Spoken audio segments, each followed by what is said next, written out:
Welcome to കലവറ. ഇന്ന് ചെയ്യാൻ പോകുന്നത് മുട്ട ബജി.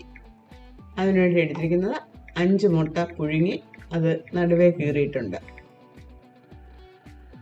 മുട്ട മുക്കി പിടിക്കാനുള്ള മാവ് റെഡിയാക്കണം. അതിനു വേണ്ടി ഇവിടെ എടുത്തിരിക്കുന്നത് കടലമാവ് 240 ml കപ്പിന് 1 കപ്പ്, 2 ടേബിൾ സ്പൂൺ അരിപ്പൊടി, അപ്പത്തിൻ്റെ അരിപ്പൊടിയോ പത്തിരിയുടെ അരിപ്പൊടിയോ എന്ത് വേണമെങ്കിലും എടുക്കാം. ഉപ്പ് ആവശ്യത്തിന്.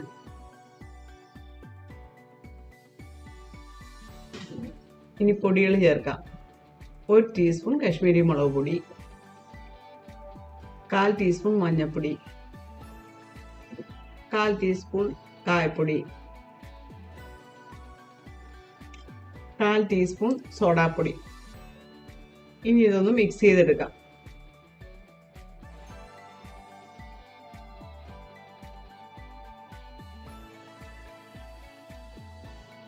കുറേശ്ശെ വെള്ളം ഒഴിച്ച് മാവ് നന്നായിട്ട് കലക്കിയെടുക്കാം.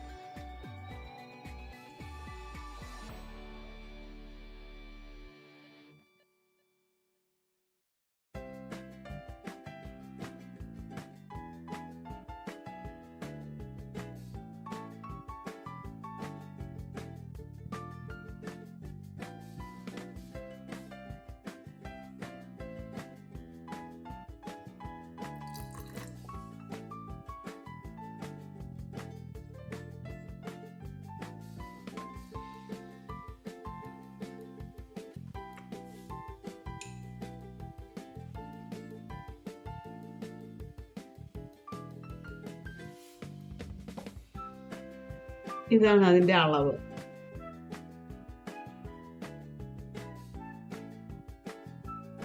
മല്ലിയില ചെറുതായിട്ട് അരിഞ്ഞത് 1 ടേബിൾ സ്പൂൺ. മല്ലിയില വേണമെന്നുള്ളവർ ചേർത്താൽ മതി, അത് നിങ്ങളുടെ ആവശ്യത്തിനനുസരിച്ച് ചേർക്കാം. മുട്ട മാവിൽ മുക്കി ചൂടായി കിടക്കുന്ന എണ്ണയിലേക്ക് ഇട്ട് ഫ്രൈ ചെയ്തെടുക്കാം.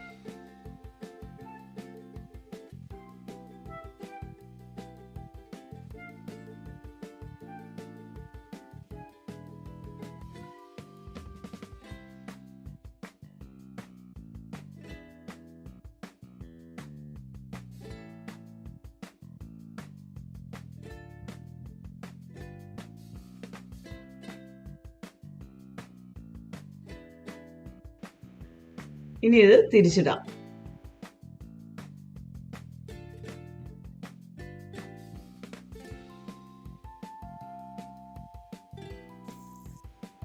ഇനി ഇത് കോരിയെടുക്കാം.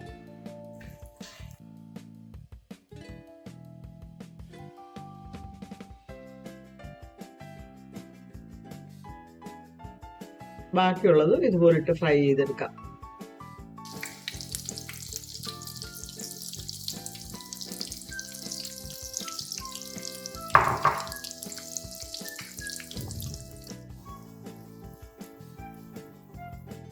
രണ്ടാമതിട്ട മുട്ട ബജിയും റെഡിയായി. ഇനി നമുക്ക് സ്റ്റൗ ഓഫ് ചെയ്തിട്ട് കോരിയെടുക്കാം. മുട്ട ബജി റെഡിയായി. നിങ്ങളെല്ലാവരും ട്രൈ ചെയ്ത് നോക്കണം. Please like, share and subscribe. Thank you.